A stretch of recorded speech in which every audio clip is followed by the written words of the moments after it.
Bonjour, huitième partie de mon dossier consacré au film Kwaidan de Kobayashi Masaki. Je vais parler cette fois du troisième épisode du film, qui est donc l'histoire de Hoichi sans oreille. Miminashi Hoichi no Hanashi. C'est un épisode très long, puisqu'il fait 1h16. Il dure de 1h22 à 2h38 sur le DVD Wildside que j'ai consulté. La distribution est assez ample, je vais m'en tenir aux trois personnages seulement. Donc Nakamura Katsuo dans le rôle de Hoichi, Tamba Tetsuro dans le rôle du guerrier et Shimura Takashi dans le rôle du prêtre. Histoire de Hoichi sans oreille, Miminashi Hoichi no Hanashi est un récit bien plus long, 1h16, donc il aurait pu faire un film à lui seul, et bien plus complexe que les trois autres constituants Kaidan. C'est aussi le plus spectaculaire, et l'iconographie autour du film a particulièrement usé de ce segment, notamment de la fameuse image du personnage principal, Hoichi, le visage couvert de formules bouddhiques, un élément rapidement évoqué dans la nouvelle, même s'il y est essentiel, mais d'une puissance visuelle telle qu'elle a incité Kobayashi Masaki à s'y arrêter plus longuement. La nouvelle originelle figure dans Kwaidan et porte le titre de The Story of Miminashi Hoichi, souvent traduit en français par L'histoire de Hoichi sans oreille, ou plus simplement Hoichi sans oreille. Dans le recueil Fantôme du Japon, elle emprunte à nouveau un titre bien différent, puisqu'il s'agit de L'aveugle qui faisait pleurer les morts. La nouvelle s'ouvre sur quelques précisions historiques, expliquant comment en 1185, le clan des Taira a été écrasé par celui des Minamoto lors de la bataille de Dannoura no Tatakai, événement crucial de l'histoire du Japon, narré dans le Dide Heike Monogatari. Le conte s'attarde notamment sur la mort de l'empereur enfant Antoku Tenno, qui a vécu entre 1178 et 1185 et régné avec beaucoup de guillemets de 1180 à 1185.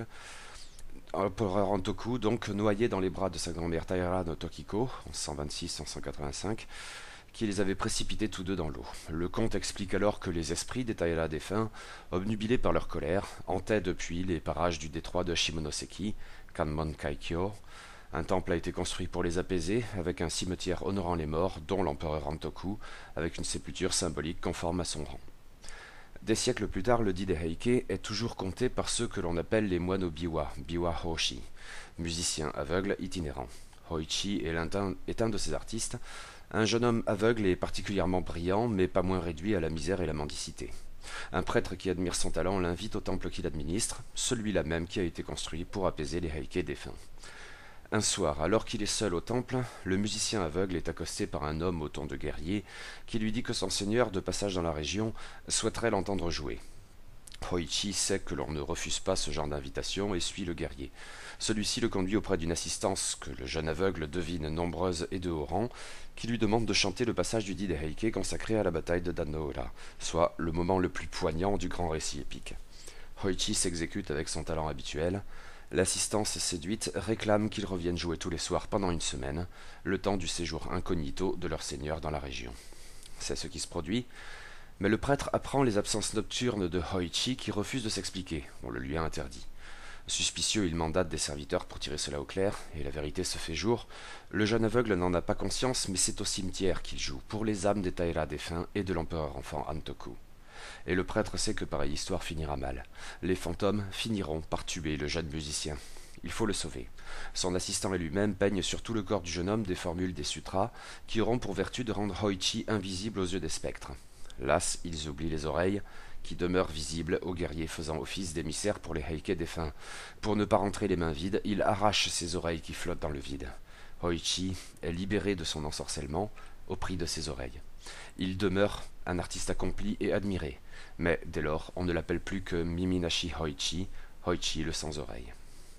Si Lafcadio Hearn se contente de poser rapidement le contexte de la bataille de Dannoura, Kobayashi Masaki, lui, s'y attarde. La séquence, véritable prologue au troisième épisode à proprement parler, dure 17 minutes. Elle est extrêmement stylisée.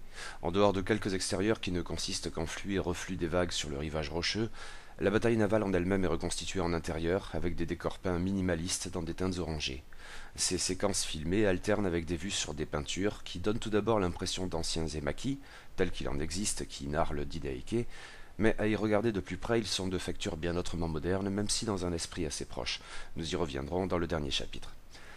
Pour l'heure, contentons-nous de noter que ces tableaux, parfois noyés sous la fumée ou la brume, comme les séquences filmées, permettent proprement de raconter l'histoire, secondée par le récitatif accompagnant le jeu de biwa, relevant donc du domaine de Takemitsu Toru, et quelques brefs moments en voix off. Nous reviendrons également sur la musique car elle joue un rôle déterminant dans ces 17 minutes autrement muettes. Nous voyons la bataille, mais nous ne l'entendons pas. L'ensemble est stylisé au plus haut point, beau à n'en pas douter. Pourtant, il ne s'agit certainement pas de dire que la guerre est belle. Sans se montrer trop démonstratif, Kobayashi Masaki ne pouvait pas ne pas infuser cette séquence de son pacifisme farouche. Réduite ainsi aux dimensions d'une bataille, sinon dans un verre d'eau, du moins dans une piscine, la séquence si digne et majestueuse dans son principe est avant tout absurde.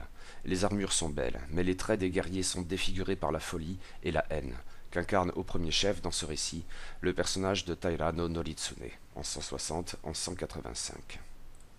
Le couronnement de tous ces assauts, de toutes ces parades, réside dans le suicide de l'empereur enfant et de ses suivantes. Autant de jeunes femmes qui, sans autre raison que de devoir obéir aux commandements et aux circonstances, gaspillent leur vie dans une mer déjà rouge de sang. Ce n'est qu'alors que commence véritablement l'histoire de Hoichi sans oreille. Hoichi est incarné par Nakamura Katsuo. Il fait l'effet d'un tout jeune homme, fragile et d'une voix très douce. Il mène une vie agréable au temple auprès des servants et des serviteurs, un duo de valets à la manière des Kyogen qui apportent une touche d'humour essentiellement burlesque au récit. Un soir, Hoichi est seul au temple et il sent une présence, nous aussi, qui entendons des bruits étranges. Le jeune aveugle s'installe à l'entrée avec son biwa pour calmer ses nerfs à vif, dans un plan en plongée typique. Mais c'est alors qu'apparaît subitement le fantôme d'un guerrier à l'armure étrange qui nous masque le musicien. Après quoi le fantôme du guerrier, qui ne s'est pas identifié comme tel, guide Hoichi jusqu'au lieu où son seigneur l'attend. Mais c'est un périple onirique, dans un cadre à l'architecture fantastique et comme hors du temps. En pleine nuit, le cœur du palais resplendit sous un ciel bleu éclatant. On notera la perspective dans l'axe. Nous n'en saurons pas plus pour l'heure. Comme dans la nouvelle, une ellipse se produit qui nous ramène au temple, où à plusieurs reprises les divers bâtiments serviront de témoins du passage du temps, ainsi de la cloche. De manière générale, le jeu des couleurs dans le temple produit un sentiment d'entre-deux, où les teintes chaudes ont quelque chose de rassurant face à la noirceur de la nuit et à la menace qui plane sur tout du fait de la colère des Heike défunts. Se succèdent alors des scènes plus brèves, les hommes du monastère qui s'étonnent des absences de Hoichi, une nouvelle promenade en compagnie du guerrier fantôme dont la transparence perdure plus longtemps, le lendemain les funérailles sur la plage d'un pêcheur victime des vaisseaux fantômes des Heike. Mais, à ce stade du récit, ce qui importe le plus est de pointer du doigt la faiblesse de Hoichi, qui ne joue pas impunément pour les guerriers fantômes. Chaque soirée passée en leur compagnie le rend plus anémique, et cela n'échappe pas aux autres habitants du temple, incluant les serviteurs et le révérend, lequel est incarné par le fameux acteur Shimura Takashi. La faiblesse de Hoichi ressort de ses postures et de sa démarche, mais elle est surtout appuyée par le maquillage, comme souvent dans ce film. Puis on en arrive à un nouveau morceau de bravoure de cet épisode qui n'en manque pas.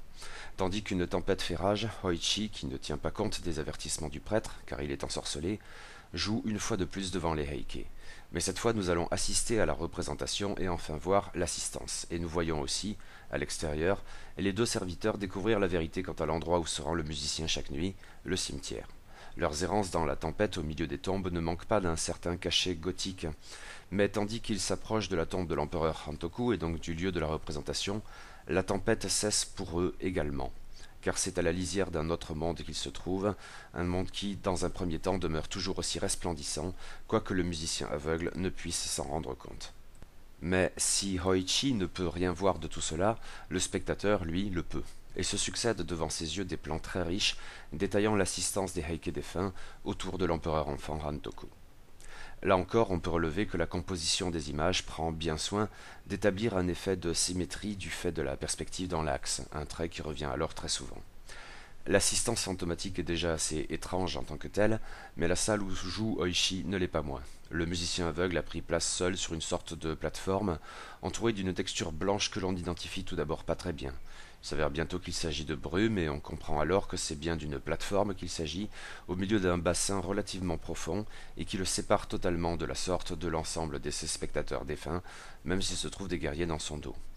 Mais tandis que le récit de la bataille de Dannoura progresse, dans l'interprétation vibrante qu'en donne Hoichi, la scène évolue. La couche de brume qui environnait l'artiste disparaît brusquement, révélant de l'eau en dessous.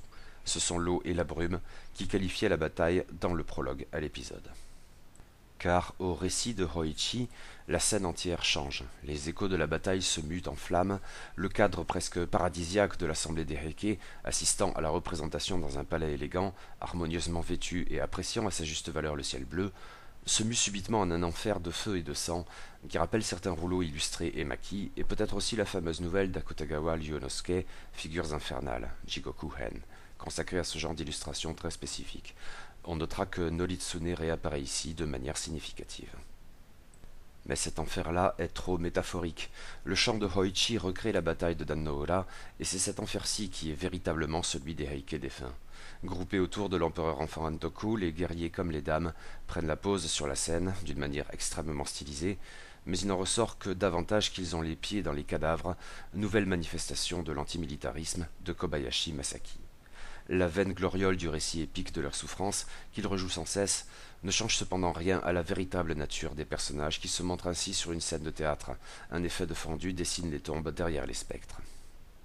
Puis, tandis que les serviteurs, après bien des bouffonneries, parviennent enfin à retrouver Hoichi, les fantômes prennent l'apparence de sortes de feux follets totalement irréalistes qui bondissent dans le cimetière autour du moine Obiwa inconscient, assis dans la brume, et qui, d'une certaine manière, refuse d'être sauvé. Après le départ des humains, les spectres font une dernière apparition, à leur place, dans le cimetière baigné de brume. Mais, comme sur scène précédemment, ce n'est que pour mieux révéler leur état, en disparaissant derrière leur propre tombe, opérant un nouveau retour à l'esthétique gothique. De retour au temple, le révérend sermonne Hoichi et lui explique par le menu le péril mortel qui le menace. Il mourra s'il continue. Mais le prêtre bouddhique n'est pas sans armes contre les spectres, et il sait comment lever le sortilège. Nous en arrivons à la plus célèbre scène du film, celle durant laquelle le prêtre incarné par Shimura Takashi et son assistant inscrivent sur tout le corps de Hoichi des versets bouddhiques issus des sutras à valeur de talisman. Comme dit plus haut, cette scène, si elle est capitale pour la chute de la nouvelle, y est traitée de manière expéditive. Quelque temps avant le coucher du soleil, le prêtre, aidé de son acolyte, dévêtit Hoichi. Puis, avec des pinceaux, ils tracèrent sur son dos et sur sa poitrine, sur sa tête, son cou et son visage, sur ses bras et sur ses jambes, sur son corps entier, le texte du divin sutra appelé le Hanya Shinkyo. Rien de plus, mais la scène est très forte visuellement, aussi Kobayashi Masaki y a-t-il consacré bien plus d'attention. On constate ici qu'il y a quelque chose de problématique dans cette scène que relève Stephen Prince. Ce qui, à l'écrit, pouvait passer sans qu'on y prenne garde, ne le peut plus une fois visualisé. Or ici, il est évident que les oreilles de Hoichi n'ont pas été protégées par le texte des sutras. Le prêtre et son acolyte ne peuvent pas ne pas s'en rendre compte. Et la justification après coup, par l'oubli ou l'inattention, ne tient pas dans ce médium. Qu'importe, la scène est forte et le film, après tout, est aux antipodes de tout réalisme. Hoichi a pour consigne de conserver un silence absolu, sous peine de mort. Aussi ne répond-il pas aux appels du guerrier fantôme, qui se met à le chercher dans le pavillon. Un changement de point de vue est opéré. Dans un premier plan, le guerrier au fond de la pièce est transparent et Hoichi parfaitement visible. Puis c'est le contraire qui se produit, le fantôme devient matériel, Hoichi devient fantomatique, à l'exception de ses oreilles. Mais c'est encore un point de vue objectif, donnant l'impression que c'est le spectateur qui a changé de monde et en conséquence de perception. Les plans suivants correspondent davantage à ce que voit le fantôme lui-même, ce qui permet une focalisation sur les oreilles qui flottent dans le vide. La scène a forcément quelque chose de grotesque, que la suite vient à la fois confirmer et atténuer, car le choix du guerrier d'emporter ses oreilles débouche sur une scène de lutte d'autant plus douloureuse qu'elle est muette, jusqu'à ce que les oreilles de Hoichi lui soient arrachées. Nous le voyons alors souffrir mille morts, les mains plaquées contre son visage, le sang s'écoulant abondamment. C'est le seul moment du film où le sang coule de manière explicite. On est loin du gore, mais il faut le relever car même la reconstitution de la bataille de Dan-no-ura dans le même épisode ne se l'était pas autorisée, au nom d'une stylisation qui n'en est que plus ironique dès lors. En dernière mesure, le vain esthétisme de la bataille épique cède la place à la réalité de la souffrance infligée par les militaires sans qu'ils y pensent à deux fois. Le lendemain, on suit Hoichi aux traces de sang qu'il a laissées sur son passage, avant de le retrouver veillé par le prêtre et la tête entourée d'un bandage ensanglanté. Il a perdu ses oreilles, mais sauvé sa vie. Cependant, le drame de Hoichi ne met pas fin à sa carrière, loin de là. Sa renommée s'étend depuis l'incident, et de nouveaux spectateurs viennent sans cesse au temple, qu'il comble de leurs dons. Hoichi joue volontiers pour eux, sur une passerelle au-dessus d'un bassin, qui rappelle la plateforme sur laquelle il se trouvait quand il chantait pour l'empereur Antoku et les Heike défunts. Mais c'est à vrai dire qu'il joue toujours pour eux, ainsi que nous le confirme sa voix intérieure. Toute ma vie, je jouerai pour apaiser l'âme de ces morts au tragique destin. Il n'est certes pas rancunier, et sa spiritualité n'est pas moins intense que celle du révérend. Et l'épisode de se conclure sur des cerisiers en fleurs sur le chemin conduisant à la tombe de l'empereur Antoku, image de la beauté indissociable de la mort. Suite au prochain épisode.